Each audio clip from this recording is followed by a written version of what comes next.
El que volem a través d'aquesta formació és com donar claus, eines i recursos als dinamitzadors i persones que treballen a la ciutadania per conèixer quins són els riscos que una persona té en el moment de connectar-se i treballar a través de la xarxa, i més enllà d'analitzar els riscos, el que volem oferir són alternatives a partir de les quals treballar de manera segura la participació digital.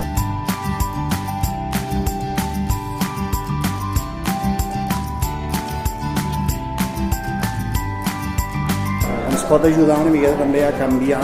la manera de veure la tecnologia i sobretot aquí tenim una responsabilitat afegida com a dinamitzadors, com a facilitadors en el nostre territori. És a dir, tots tendim a utilitzar les eines que ens ofereix Google, que ens ofereix Facebook, etc. Potser tenim una responsabilitat a l'hora de canviar la manera d'utilitzar aquesta tecnologia i utilitzar propostes que siguin més respectuoses amb la privacitat i amb els drets a la intimitat de les persones. Jo treballo amb emprenedors i, clar, es volen implementar, volen definir la seva estratègia a internet i comencen a desplegar pàgines de Facebook i de Twitter i tenen molts dubtes a nivell de privacitat i de seguretat. Com a puntí que duiem a terme moltes activitats de participació ciutadana a nivell de totes les edats, ens fa falta